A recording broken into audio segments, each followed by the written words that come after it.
We'll now hear from the Pretrial Detention Reform Work Groups, certain members that we've introduced.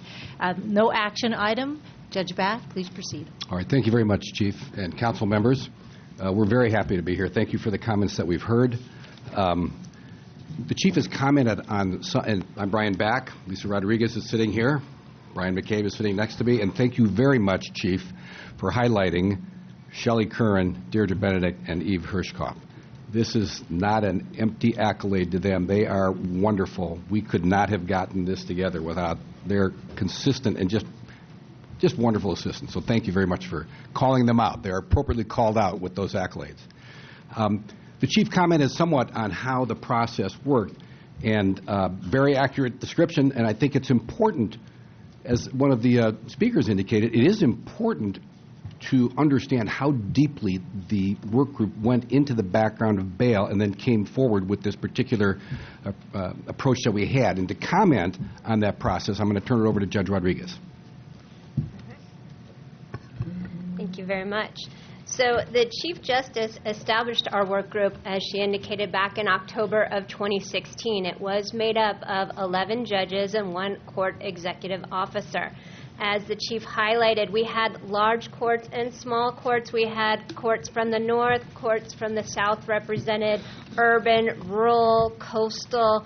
We really ran the gamut of experience in our prior lives before we were judges, as well as experience in the amount of time that we had served on the bench, and our backgrounds in addressing these issues. And so we got together with the work group charge that we were to determine if it was necessary to change the current system to better identify ways to make release decisions, and if so, are there any recommendations? And when making these release decisions, we want to be sure that we are indeed treating people fairly, protecting the public, and maximizing court appearance. And does our system, as it currently is, do those things?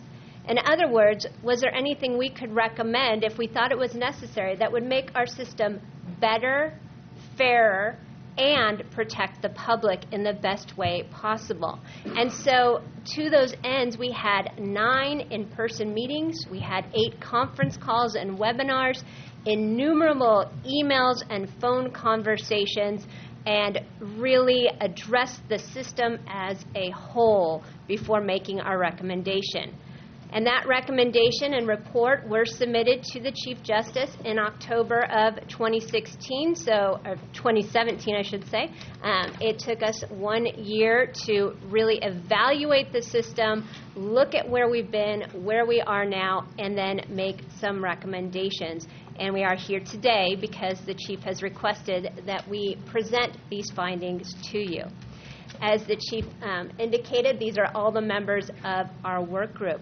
So all of these very diverse individuals with diverse backgrounds representing diverse parts of the state came together, and we had the Chief's guiding principles to guide us in coming up with a framework of how to address this, and looking at public safety and implicit bias, and whether we are keeping people in custody solely because they cannot afford bail.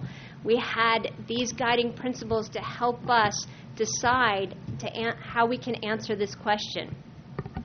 Does the system need to be changed? And that was really the first question we asked ourselves. All of our group members came in with a clean slate. Nobody proffered their opinion on the system or where they landed on whether it needed to be changed or not. We all came to this with an open mind so that we could get all of the information and make a really thoughtful and deliberate decision. And so we did ask ourselves, does the system need to be changed? And if it does, then how? And in order to answer those questions, we had presentations from over 40 speakers. You heard from some of the speakers that came today. We have been having a lot of conversations, and conversations with everyone that is impacted by the current system. We heard from state and national experts, including Ed Latessa on risk assessments. We heard from experts on pretrial, statewide, national experts. We heard from people regarding the commercial bail industry as it currently stands, including representatives from the American Bail Coalition. We heard from a chief inspector regarding his experiences with the bail industry, and Dave Jones, the insurance commissioner. We also heard from counties and states that already have some kind of pretrial program. Counties from California, including Humboldt and Ventura, Santa Clara, so we could see what's working already in our state. And then we heard from jurisdictions that have undertaken pretrial reform efforts, some that have a long history of experience, like Washington, D.C. and Kentucky, and some that have more recently undertaken jail or pretrial reform, and that would be New Mexico and New Jersey. So we could learn what has worked, what hasn't worked, what kind of things should we consider if we do make any recommendations. And more importantly, we also heard from our justice system partners and the victims groups and civil rights advocates, because we wanted to talk to the people who are impacted on a daily basis with the decisions that are made regarding pretrial detention. We heard from the public defenders, we heard from the District Attorneys Association, we heard from probation, from sheriff, from CSAC, we heard from the ACLU and the Californians for Safety and Justice, a wide variety, a wide, diverse group of people that you might expect would have very diverse opinions on what was appropriate and what should or should not be done. And what we found surprised us. The consensus from virtually every person that came to speak to us and every group that came to speak to us was that the system needed to be changed.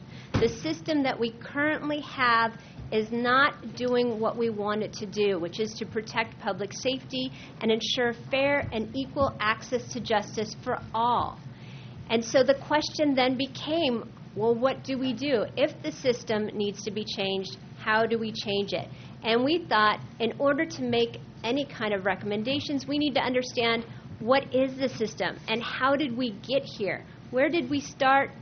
Why are we where we're at now? Because that might help to inform us in making any recommendations. And so I will turn it over to Judge McCabe to talk to us a little bit about that. All right, and thank you, Judge Rodriguez. I note, and our group noted as we dove in to learn about this area and the origins of bail, that the American bail system owes its foundation to medieval England, working through the Anglo-Saxons to the Norman Conquest. Magna Carta contained various principles that were adopted by our founders, and that the court, and we noted that the foundation of the bail system was premised primarily on presumption of innocence, right to personal freedom, and that it was not predicated on money or value. Rather, it started with somebody appearing to vouch for the accused so that they may be released in order to guarantee two things. One, that they would return to court, and two, if they failed to return to court, that that person would be a guarantor of the fees or penalty that would be due upon conviction in absentia to the injured party. So from there, that bail system evolved over time. Most states protect the right to bail through sufficient sureties except for capital offenses. And as you note here in the 19th century, it evolved into and beginning with commercial surety system. At that time, a U.S. Supreme Court case dealt with the very first one in the 19th century, noting that deposits of money or pledge of assets became principal conditions of release.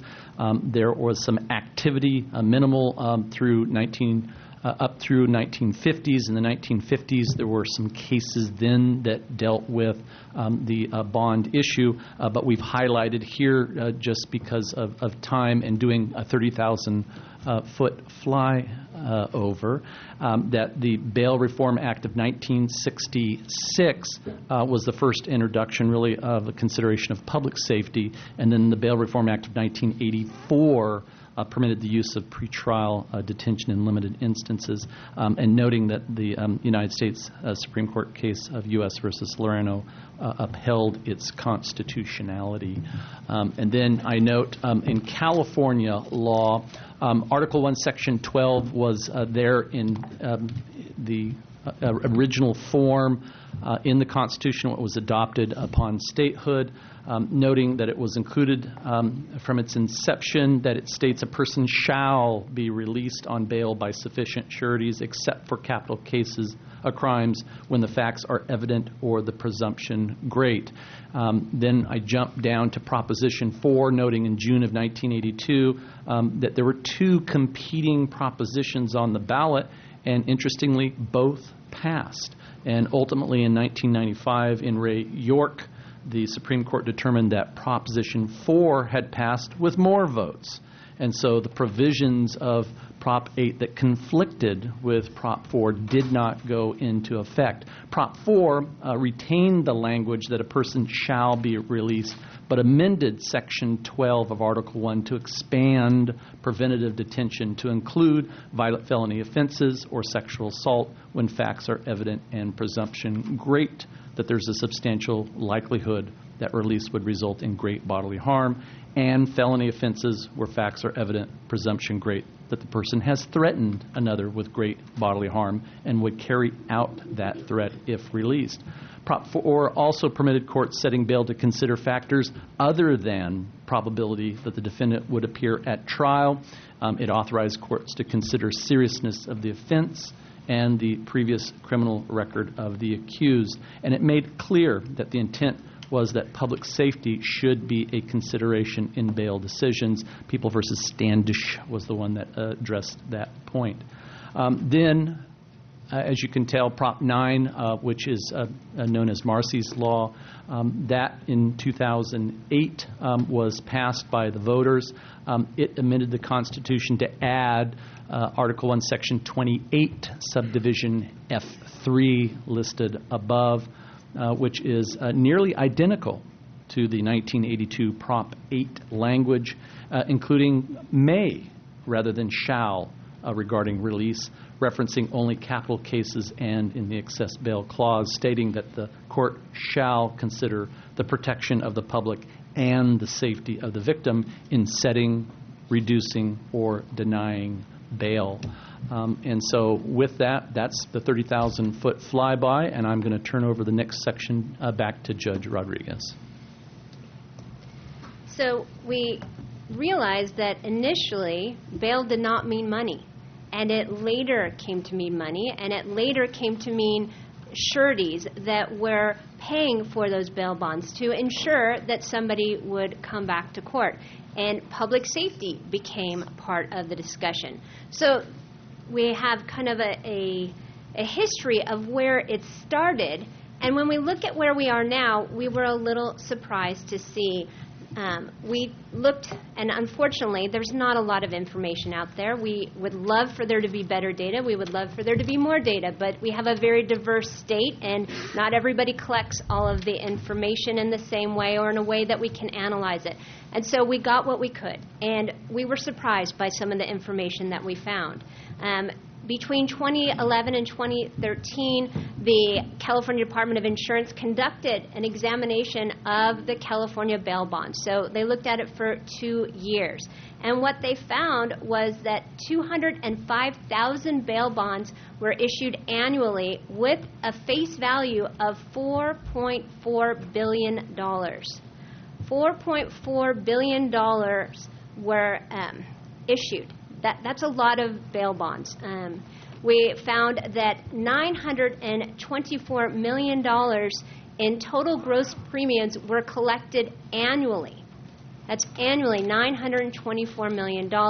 And that is only for 13 of the 17 sureties. So there's 4 more sureties out there that we don't have the information on. So that means there's more than $924 million that are being collected annually. That's a lot of money. We learned that $308.2 million in non-refundable premiums were collected, and that $87.2 million were remitted by bail agents and bail agencies to their sureties. And we learned about how the bail system works and the amount of money that a person has to put up in order to be released. We learned about the risk that the insurance companies take as opposed to the risk based on public safety. We looked at another study, and that was bail bonds by the numbers in Los Angeles from May 2016 to May 2017. And what we learned from that is that in Los Angeles, $1.73 billion in sureties were posted, which is about $173 million in non-refundable deposits. And by non-refundable deposits, I mean that the person who puts up the bail, whether it is the person accused of a crime or their family member or a friend, that money doesn't come back to them. That 10% is gone, whether charges are filed ultimately, whether charges are dismissed, whether they are convicted or acquitted, that 10% is gone. And so there is less inclination potentially to return because the money is already gone. $13.6 million in cash bail was deposited, though, with the courts, and that's where the individuals give the deposit straight to the court without a surety. $3.8 million were forfeited by the court for failures to appear. Of that, $2.7 million were actually collected. $1.4 from sureties and almost exactly the same amount from cash bail that had been deposited. There are a lot of policies and procedures in place regarding that forfeiture, and that has been an interesting educational experience as well. So what are the realities of the system that we have now? Some things that we learned as we went through this process, as I already indicated, is that a person who posts bail must pay that non-refundable fee even if charges are never filed, and they do not ever get that money back. We actually heard from Santa Clara that in the first 6 months of 2017, police arrested about 265 people who were never charged with a crime. These individuals paid approximately $500,000 in non-refundable bail bond fees. So that is money that they don't get back, even when the charges have not been filed. We learned that people charged with very serious and or violent offenses are generally released on bail with no supervision, and they may commit crimes while out on bail. And that sounds like something we should already know, but to actually think about it and have it brought to our attention and recognize that we have people who are charged with very serious crimes, and because they can make bail, they may be back in the community without any supervision, without any conditions, without any monitoring. And the amount of money that they have posted does not make them any safer for our community. And history, I think, is replete with people who have been released on bail because they could meet the bail schedule amount, but then went out and committed other crimes. Somehow we have lulled ourselves into believing that we are safer just because a person has more money available, more economic resources to make bail. And simultaneously, we have people who remain in custody because they do not have those same economic resources, but they may not be as much of a risk to the community. We also learned, and I think one of our speakers earlier mentioned this, that women often pay a disproportionate number of bonds, and quite often victims themselves shoulder that burden. And one of the things that we heard loud and clear from our speakers is that we aren't listening to our victims, that they want to be heard in these decisions, in these pretrial detention release or holding decisions. They want their voices heard and they want to be considered. And so that was something we took very seriously when making our recommendations. And we also learned that families often post the bail, and it often takes months or years to commit or to pay off that debt. Again, whether or not it is the individual who is alleged to have committed a crime or the family who is putting up that money. And so, having learned all of that, we came to our recommendations. And I will turn it over to Judge Back. And I think it's important to reiterate what our charge was and where this report is. Recommendations. There's a lot more work that has to be done. And I think it's also important, it's called pretrial detention reform. It might be more correct to consider it as pretrial detention and release reform.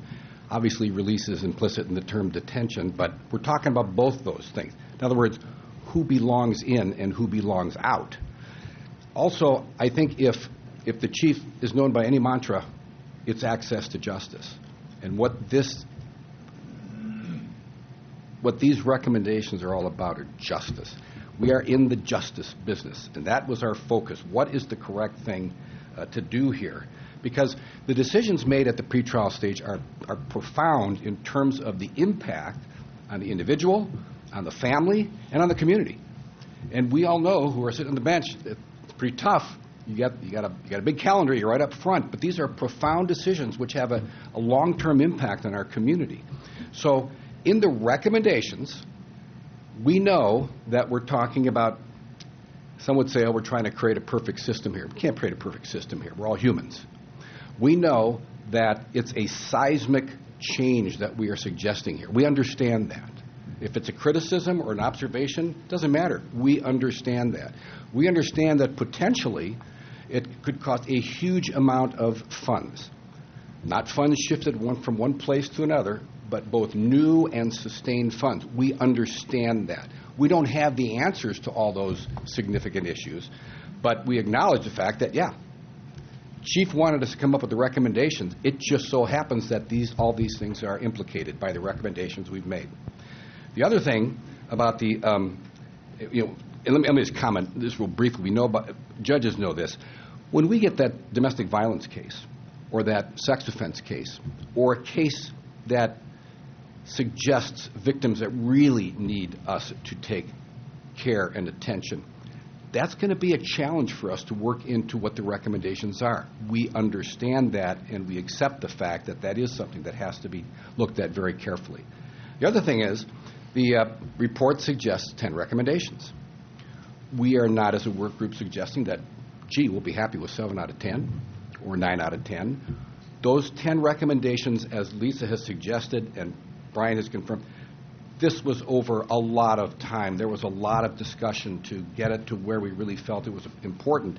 And so each one of the recommendations is important to implement in order to implement the system that we're suggesting. So number one there is to implement a robust risk-based pretrial assessment and supervising system to replace the current monetary bail system. That's kind of what it's all about, isn't it? We are talking about a complete replacement. And so that is, you start right there and you can spend a long time on it wondering, well, gee, what could the others be? Because this one is so profound. Number two is to expand the use of risk-based preventative detention. The word expand was chosen very carefully because there are jurisdictions and there are laws which do currently provide for preventive detention, but that's something that we need to expand on. So that leads me to a comment. The recommendations we are suggesting do not result with a let's release everybody from custody, and it does not result in a let's lock everybody up. Far from that. We're talking about securing appropriate information to make that decision of who is the right person to be in custody and who is the right person to not be in custody. The establishment of pretrial services in every county, we feel that this is something that should be part of the new system. Now, we're not saying that something has to be rammed down the throat of every jurisdiction in a uniform way. Not everybody is going to be able to use the same risk assessment instrument because we recognize the differences in geography and population size and et cetera. So we're not talking about putting everybody in the same box if that box isn't going to work, but we do need to establish these services in each county. The use of the validated pretrial risk assessment tool. There are many of us around the table who have been working with those tools. This is risk assessment. So risk assessment, for example, is different from risk and needs, which is a different tool. We're talking that critical decision at the very front end of the case to make a determination on risk so that the judge is provided with the critical information that he or she needs in order to make an appropriate decision on release or detention. I should have commented with number one there in terms of replacing the current system. One of the greatest misconceptions we all think with regard to what we're recommending is somehow we are suggesting that the discretion of the judge should be abdicated to a tool or an algorithm. That is so far from the truth. That is absolutely not what we are suggesting. What we are suggesting is that is additional information that should be provided to the judge so that he or she has, at that critical time right up front, as much important information as he or she can have, as well as what the criminal history is, as well as what the particular crime is, and as well as what the gut is telling you. It's a judicial decision that's to be made here. It's not abdicating to anybody else. Make early release and detention decisions. This is going to be a challenge because early is early. Right now, the way the law exists, the sheriff is authorized to release certain persons by statute. We're talking about underlying making the early release and detention decisions are studies which absolutely show us that detention, inappropriate detention, creates a pathway to not only negative impacts on the individual, but negative impacts on public safety. And we could talk about that for a long time, but that's the point of making the early release and detention decisions. Number 6, as pointed out by Mr. Wagstaff, it's very important for us to, and very challenging to integrate this into the system that is at the implementation stage. Remember, we're just recommending it this time. But that's why the comment on domestic violence cases and sex offense cases. Those cases are going to be a little bit different than a 245A1 battery case or a case with a great bodily injury that's not a DV case. We understand that there's a lot of work to be done to make these things work. What came up during the conversation, the chief's charge was, really couched almost in that initial, the person has come into the system for the initial time. But there are other folks who have been in our system for a while, and so we also need to consider the implementation of the pretrial procedures to those folks who are in the system already with violations of probation, for example, violations of community supervision. It's all going to take a lot of work to do this. Providing adequate funding and resources. One misconception that we'd like to dispel right now, at least that we've come to the conclusion of, is that even if the system were to be implemented, and let's say the net effect was that there were fewer people in custody, and I can't even conclude that would happen.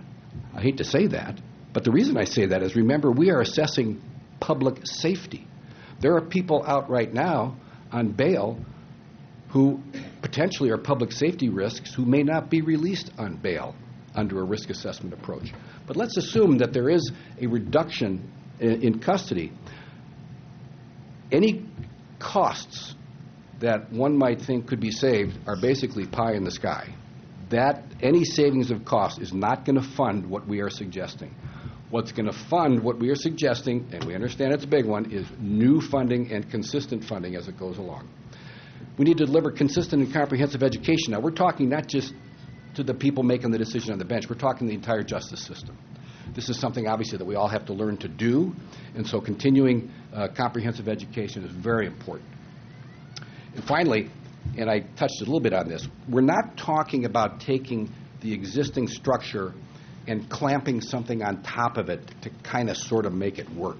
We are talking about adopting a new framework of legislation and rules of court to implement these recommendations. As the chief indicated, this is the 3 branches of government working together here. And our recommendation is, no, we're not talking remodeling. We're taking it down to the foundation and building it up again to make this system work as we foresee it working. So those are the recommendations. And some of the misconceptions, I think, that should be commented on. And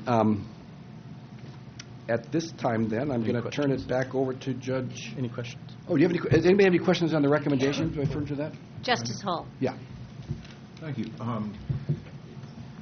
As I understand the work group's recommendations, as you say, if they are followed, if they're adopted, we will completely dispose of the bail system in California. Correct. It won't exist anymore. And any given morning, with any given judge taking the bench, if he or she is presented with a question of pretrial release, one of two things is going to happen. With the risk assessment and whatever other pertinent information there is, the judge is going to release the person who's been accused of crime under certain conditions. Or they're going to order the person to remain in custody pending trial or other resolution of the charges against him or her.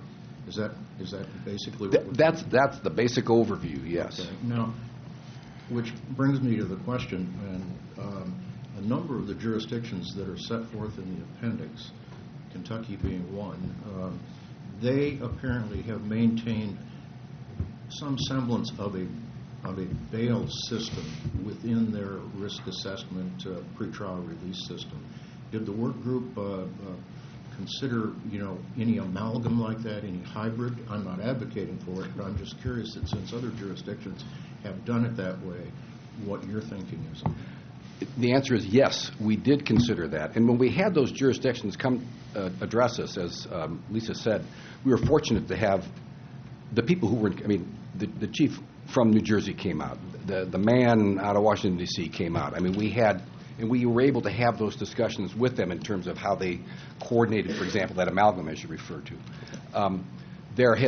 We did discuss that, and right now, so when you see these recommendations, that's something that went into the thinking process, and you see that it's not included in any of the recommendations. Instead, if you go back to that number one, it's a profound change.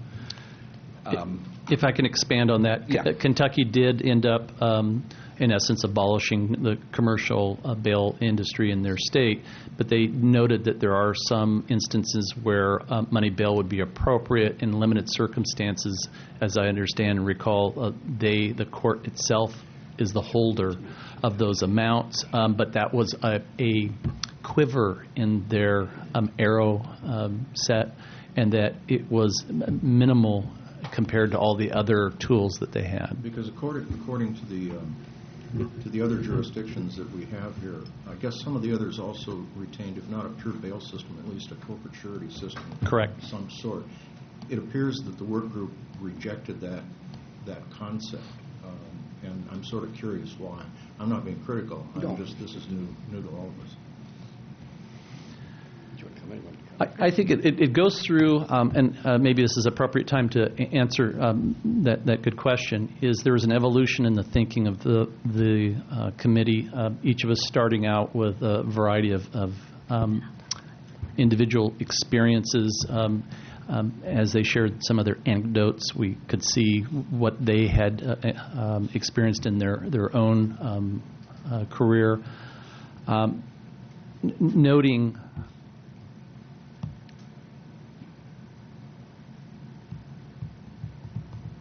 it's going to take me 20 minutes, and I don't want to do that. I want to do 2 minutes.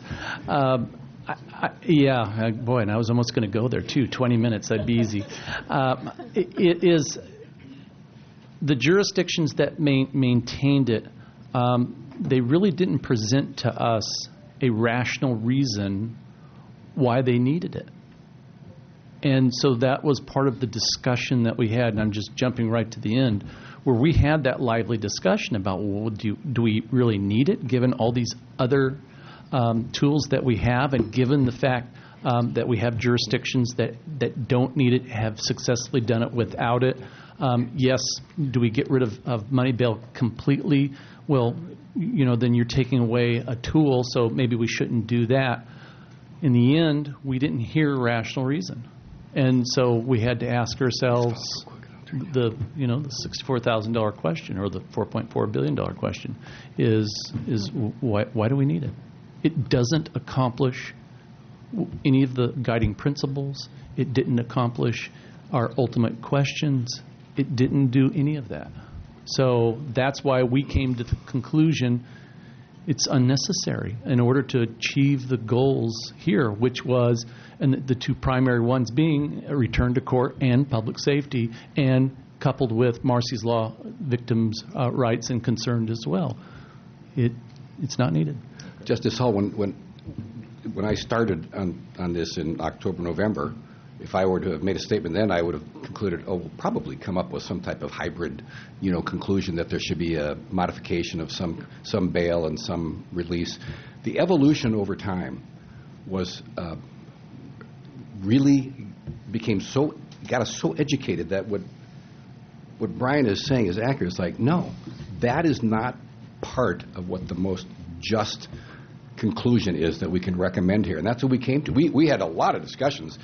Scott was right there with it, and we really did talk about that money aspect in the manner that you're asking. But let me comment. Let me also turn over to Lisa to talk about some of the pretrial services that we discussed. Let me just say before we do that, your responses are very, very interesting and very very worthwhile.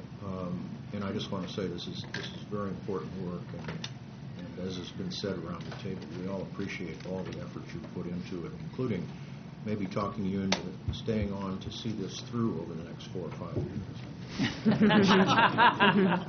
Judge Beck and Judge Rodriguez would be happy to do that. Dr. Brian, don't be abandoning us now, buddy. And I wanted to follow up on one thing that you said when you said somebody would either be released or they'd be detained. And one of the things that we strongly consider, too, was the pretrial services and how fundamental that is, that it be something that provides monitoring when appropriate and provides resources and services and conditions that can be followed up on, right down to making phone calls, because studies have shown that making a call gets people back to court, and having GPS if that's appropriate, or having drug testing if that's appropriate, so that there would be an arm that is actually supervising the people that we deem are appropriate for release, and the people that don't need those services, then they're released on their own recognizance, but where we're making a decision about what the appropriate consequences should be. And as to the implementation, I think that's something that we would consider all of the different things that would go into what would be appropriate elements of any pretrial release. And so the conditions, and your comments just brought this to mind, the conditions of the release, if the accused person will not follow those conditions, will not drug test, will not stay in touch, whatever it might be, do you anticipate at some point then there would simply be an order that they be detained until the charges are resolved? Potentially, and that's something that will have to be worked out in any legislative proposal that goes forward, how you respond to that. Thank you. And just interesting point, so in Ventura we have this pretrial program, right? Here's where the education and really getting together with our justice partners is necessary, because our probation department is a little bit reluctant to do too much because these people aren't on probation. They are merely accused at that time. So when we're fashioning what has to be implemented, we have to take into consideration other constitutional and rights issues in terms of how much we can impose or interfere with the lives of these people that we're going to release. So there's a lot of work to be done. Judge Fay. I'm just curious, what were the comments of these commercial bail industry representatives when they came before me?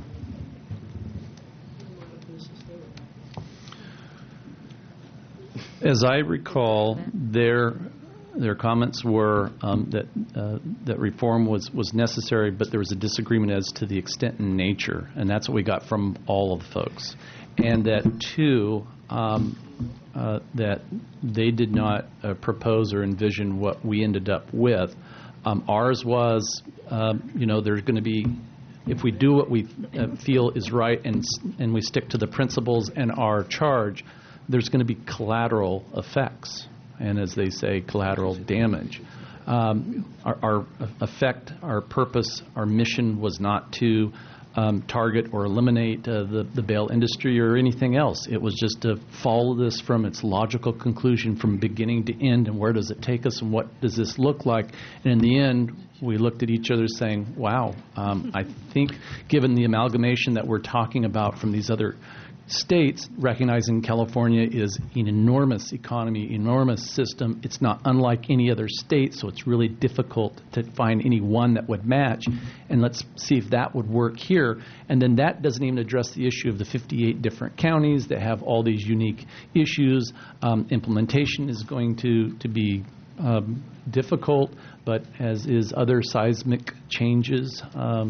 Hopefully that addresses your Well, and answer. one additional comment, Judge Feng, was for the bail industry was that they felt that bail in California was generally too high, higher as compared to the rest of the nation.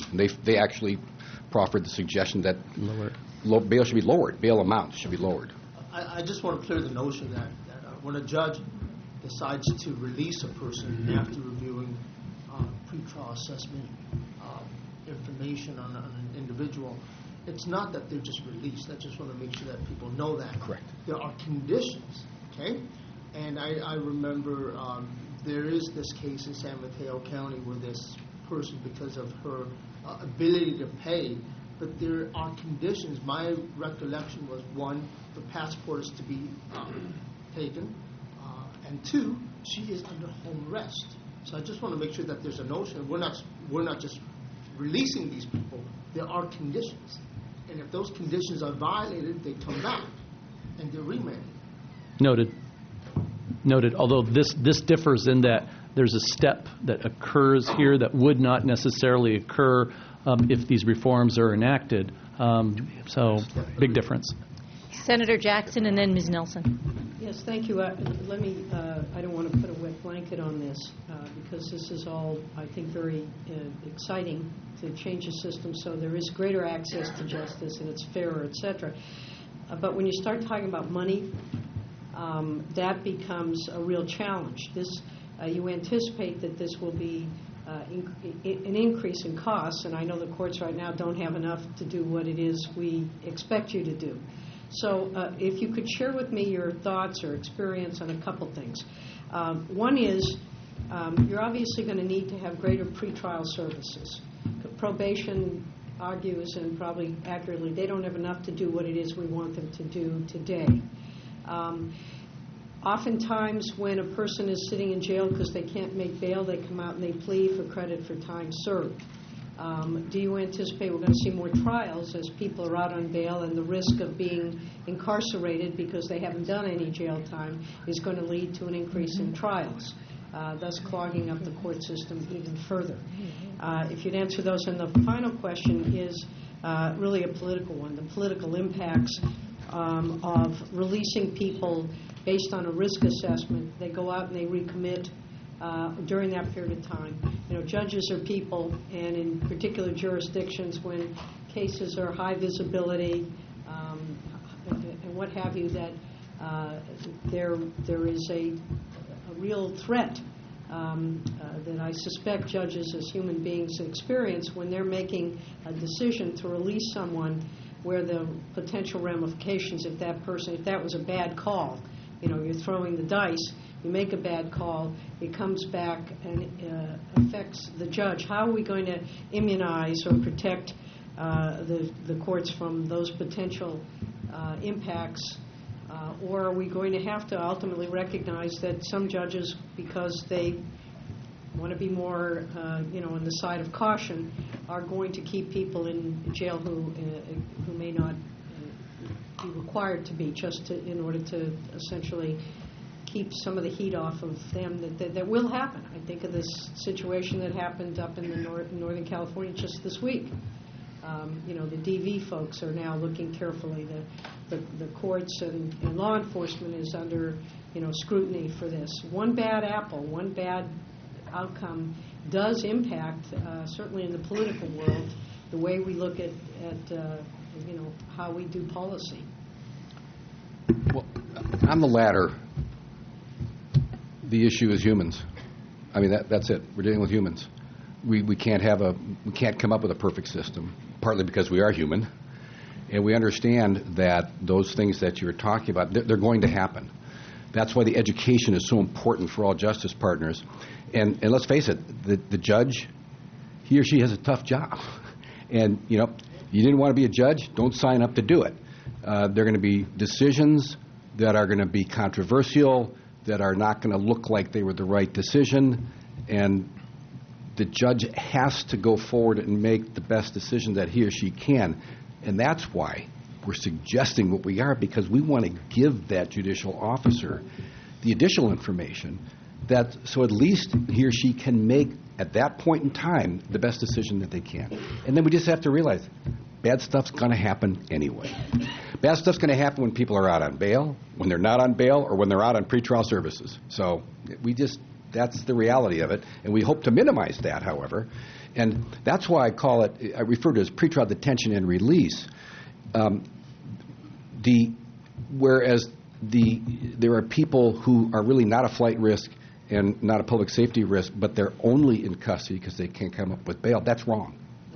But if there are people who are a public safety risk in particular, and the only reason they're out of custody is because they can come up with bail, that's wrong. So this system seeks to address those ends and everything in between, and it's a challenge. And the other thing, in terms of additional trials, that's an interesting question. Frankly, you guys you want to comment on that, or you want me to keep going? Well, we did ask other jurisdictions about that, and they, especially Kentucky and Washington, D.C., and they did not seem to feel that they were having more trials as a result of this. But that's going to be an implementation thing, and we can't predict the future. We can only hope that we're going to make a better system up front that will be fair, more equitable, and safer. And your question in that regard, I want to comment on the one thing: plead for time served. And implicit in that statement is sometimes plead for time served when they really haven't done the crime. They just want to get out. No question. Right. So that is also does have a financial impact, and that's what I'm absolutely trying to get a sense of what we might be looking at in terms of additional dollars necessary. As I recall, just to answer those two questions, starting with the middle one with more trials, the jurisdictions, if I recall, they had a honeymoon period, and where everybody's trying to, for lack of a better word, game the system because these are new rules, and how can I get the best for my client, and so that did occur in the very beginning, and then things settled down and then the jurisdictions appeared to be able to handle without massive increases. Kentucky's been doing it since the 1970s, so they've been at this a long time. A lot longer than anybody else, including the District of Columbia. New Jersey just started in January of this year, so they're still going through what I'd call the honeymoon period, where they're trying to figure everything out, modifications, people are in an uproar, because it's change. Everybody wants progress, nobody wants change. And they're dealing with that basic psychology with people, as other jurisdictions have. So is it intuitive or counterintuitive? I don't know. Logic tells us that probably may be initially what could occur, but the other jurisdictions, as I understood it, it all flattened out, and so it's a matter of time. As to the risk assessment issue, no matter what system you have, including the existing one, we have examples as of this week, right? So, and human conduct is not predictable with 100%. It's not possible. But this gives you a tool with far more information so that a judicial officer is now doing an individualized assessment of an individual, of an accused, and based on that information, far more information, is now making an informed decision, more so than just a algorithm based on a generic number that judges sat around last year and said, yeah, a $50,000, that sounds good for Grand Auto. And then if they post it before the first, so be it. I guess public safety and return is presumed they'll be okay. We disagree with that latter type of thinking and think that would help them. And then the cost issue, that's something to be worked out. And quite frankly, we talked about that with some of the other jurisdictions. And it seemed to me it depended on and it came down, if there's a will, there's a way. I know New Mexico, the legislature took the lead. They passed legislation, then made the judiciary figure out how you're going to implement this and make up the rules, et cetera. They just wanted it done. And then the opposite was occurred in Kentucky back in the 70s. I believe the court was the one that took the front on that and then partnered with them. We are aware that there is some activity, and has been this last year, SB 10, et cetera. We just don't know the extent of it, and that's why it's hoped by the third branch that the first and second branches have an equal willingness, and that we'll be able to sit down and bridge those financial and other practical considerations. We're hoping that dialogue will occur. We're eager to sit at the table and have that.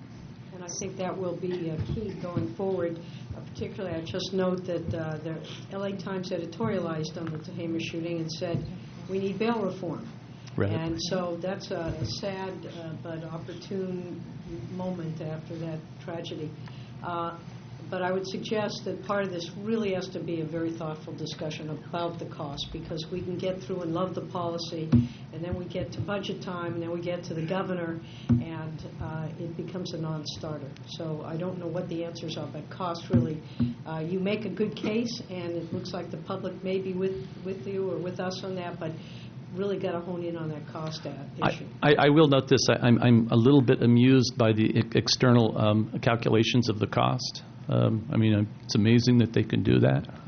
You can't. Yeah, exactly. I think that's something where the Department of Finance, the Judicial Council itself, those that are going to be in the know, sharing the information, and would take a deliberate and calculated approach to actually figuring out the costs, and then instead of picking out a pie-in-the-sky number that happens to support either your interest or your motive.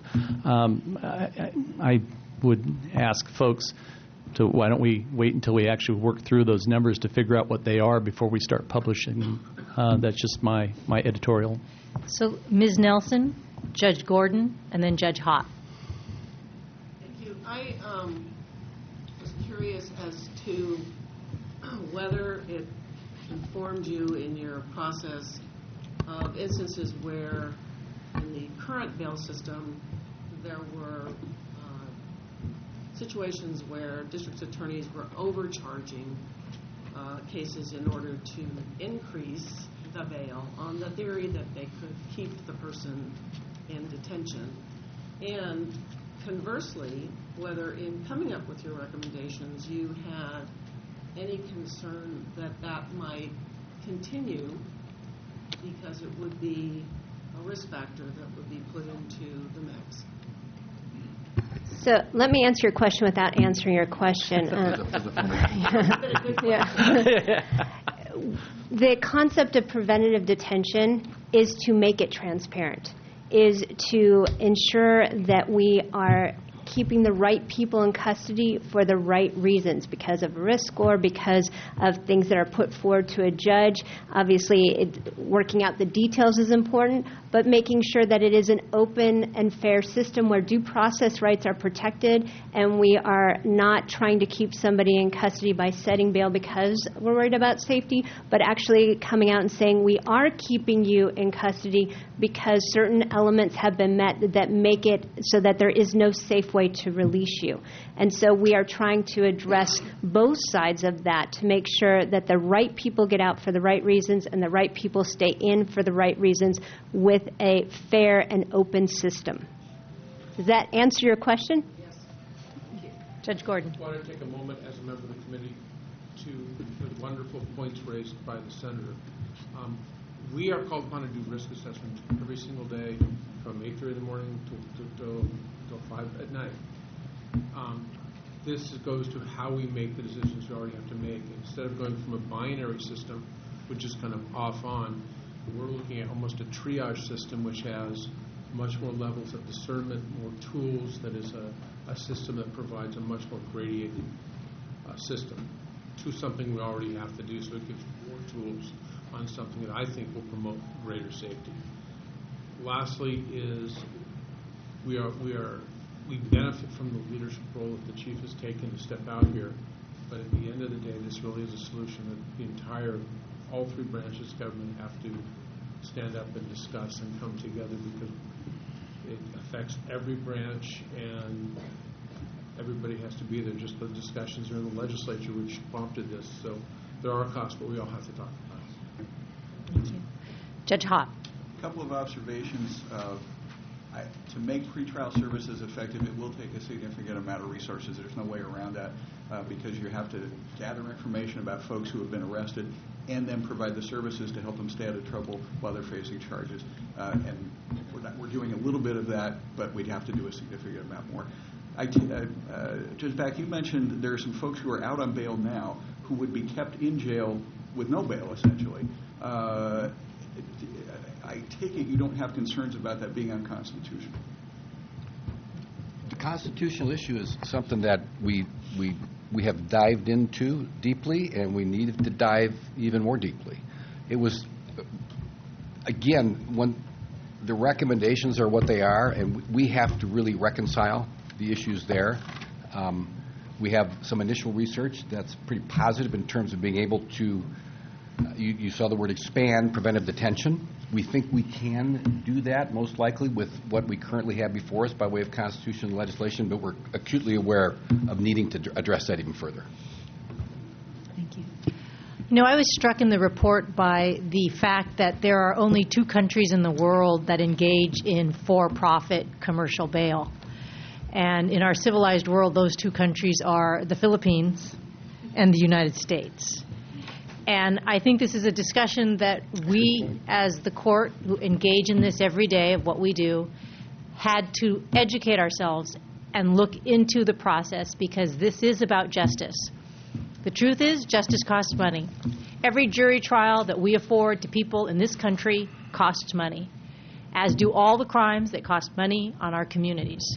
It is a financial question, but it's a safety question.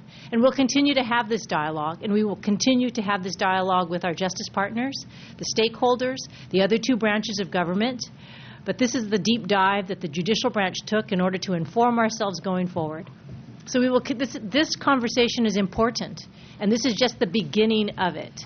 We don't expect it to be fixed tomorrow, but we do now know it's on our radar in terms of the service we provide to this state, to each other, and to the work that we swear the oath to uphold. So I thank you for your work, and I thank you for the deep dive. I know you did it while you maintained your full-time jobs. I think you said 8:30 to 5, but you forgot weekends. And I know that this was a concerted effort to find the truth.